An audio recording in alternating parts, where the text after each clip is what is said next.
يو السلام عليكم الخوت. هاد السيد هذا غادي يعاود لينا القصه ديالو كيفاش وقعت ليه مع الصديق ديالو اللي نصب عليه في واحد المبلغ هام ديال الفلوس 10 المليون داها ليه، ما عطاه حتى ريال حتى الان. بقات الثقه، ردوا البال اللي سلفتيه غير نساها.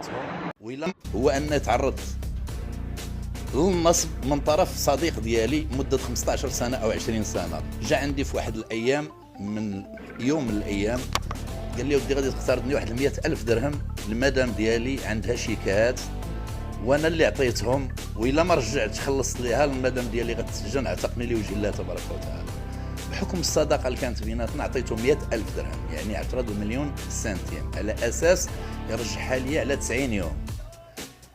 مشيت انا وياه، كتبنا، مشينا للجماعه، جيليزينا، سلمته المبلغ عدا ونقدا.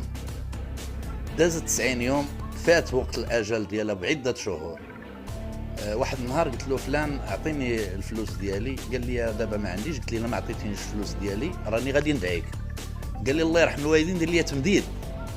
اتفقنا على اساس نديرو تمديد، مشينا درنا تمديد عقد واعتراف بدين، على اساس يسدوا لي نهار 31 في شهر 3 2013. وصل الاجل، بقى شهر تلو الاخر حتى 2016، قرب العيد الكبير. قلت له فلان اعطيني الفلوس ديالي الله يرحم الوالدين، راه انا باغي نقضي بهم ولو تعطيهم لي بالتقسيط. قال لي عبد المؤمن واش باقي عاقل على دوك الفلوس؟ هنا حسيت براسي بان تنصب عليا وضحك عليا هذاك الصديق ديالي. درت دعوه للمحكمه ومقال رامي من اجل حجز تحفظي للممتلكات ديالو. فعلا حجزت له الدار ديالو اللي مشروكه هو والسيده ديالو الزوجه ديالو، وحجزت الحق المشاع ديالو من اجل ضمان وحفظ مبلغ قدره 100,000 درهم.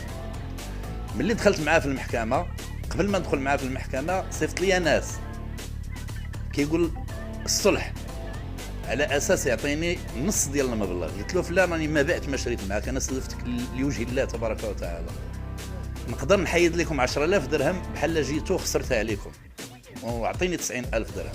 ما تلاوش جاوبوني دوك الناس الى ان درت الدعوه في المحكمه. جا حضر، واذا به كي يقول المحكمه بان هاد التوقيعين المضمنين في الوثيقتين عمرو ما مشى معايا لا الجامعه ولا جيليزا معايا، ونفى كل شيء ودار مقال ديال الزور الفرعي. هنا الجامعه ما يمكنش باي حاله من الاحوال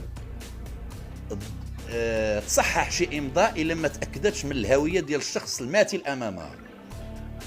وكاينين كاميرات في البلديه اللي كيشهدوا على ذلك. الا رجعنا للتسجيل غنلقاو هذاك السيد بان مشى معايا، سواء في اعتراف بالدين او بالتمديد ديالو. هنا المحكمه دارت لنا واحد الجلسه، قال هو الاقوال ديالو، قلت انا الاقوال ديالي وقعت انا.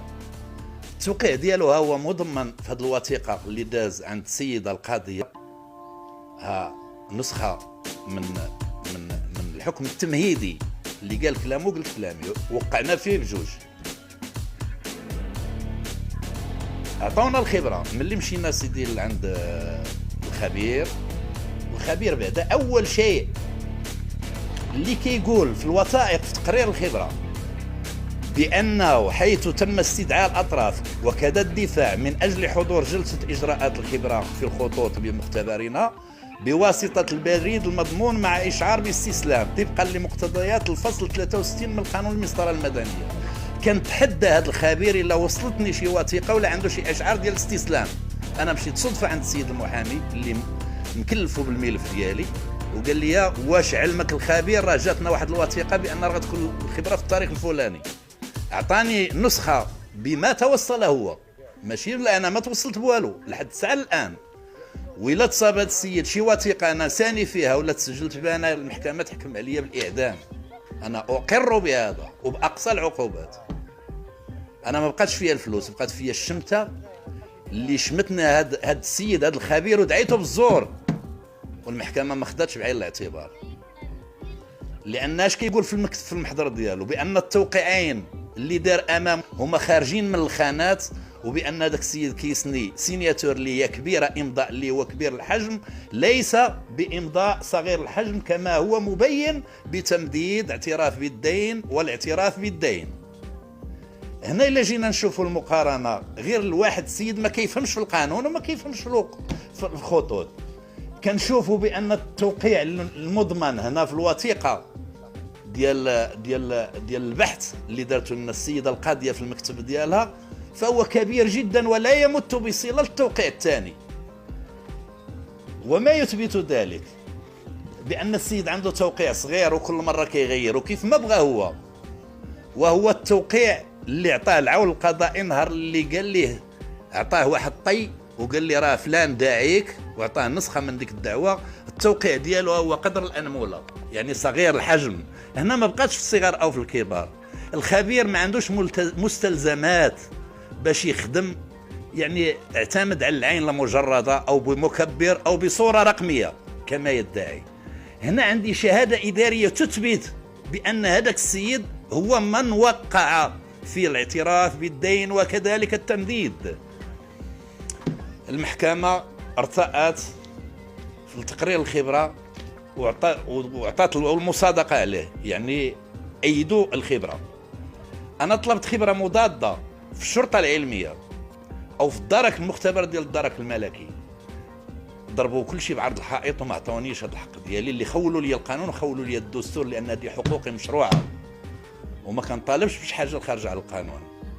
هنا كنطلب من جميع الضمائر الحية لتبني هذا الملف، وأناشد وأنادي السيد وزير العدل والحريات والسيد الحموشي المكلف بالأمن الوطني باش يشوفوا هذا الملف ويوقفوا معايا، ماشي من أجل شي حاجة، من أجل إحقاق الحق وإرجاعه لداويه. أما الفلوس فايتة سواء مشات أو رجعات ولا شديتها ما عندها ما دير لي لا في الدنيا ولا في الآخرة، هذا كيبقى غير خير وإحسان. لكن اللي كيحس به الإنسان هو الظلم، والظلم ظلمات. أنا تعرضت لهذه المشاكل ورغم ذلك استأنفت الحكم، وإذا بالمحكمة كتأيد الحكم الابتدائي. فين الحق ديالي أنا اللي ضاع ما بين المحكمة الأولى والمحكمة الثانية، وأنا كنطالب بخبرة مضادة وما عطاوهاش ليا؟ فين التوجه؟ فين غنتوجه؟ الله أعلم. أنا الوليدات ديالي حاليا أنا ما عنديش مشكل، وتصبت بظلم وبإحباط من اللي وقع لي هذا المشكل، وكنعيش كمواطن نزيه. حتى واحد ما كيمتاز عليا بشي وطني أكثر مني. أحب بلادي وأحب ملكي حتى النخاع، وأدافع عن ملكي وعن وطني بالغالي والنفيس. وكنطلب من الضمائر الحية لتبني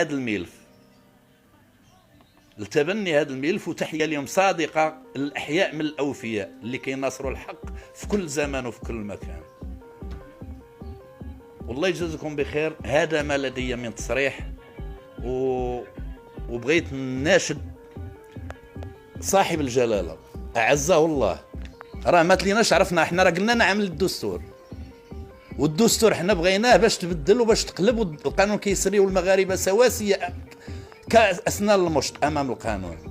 ولكن باش يظلم الواحد باسم جلالة الملك وطبقا للقانون، خاص القانون يطبق ويعطوني حقي أنا باش نثبتوا في الخبرة والمختبر. وإلا دعات ضرورة كاين مختبرات اللي هما في الخارج، إلا عجز المغرب، والمغرب الحمد لله راه متقدم وجد متقدم، ما يعتمدوش على خبير مترجم ومحلف في الخطوط وفي اللغة الألمانية، راه ما عندوش وسائل تقنية باش يثبت بأن هذا الخط يلا اعتمد على مسطرة وقلم كيعبر بهم واش هاد التوقيع قد هذا ولا لا، أو بالعين المجردة أو بواسطة صورة رقمية. فهذا حيف وظلم، هذا حيف وظلم. وشعاري الخالد هو الله الوطن.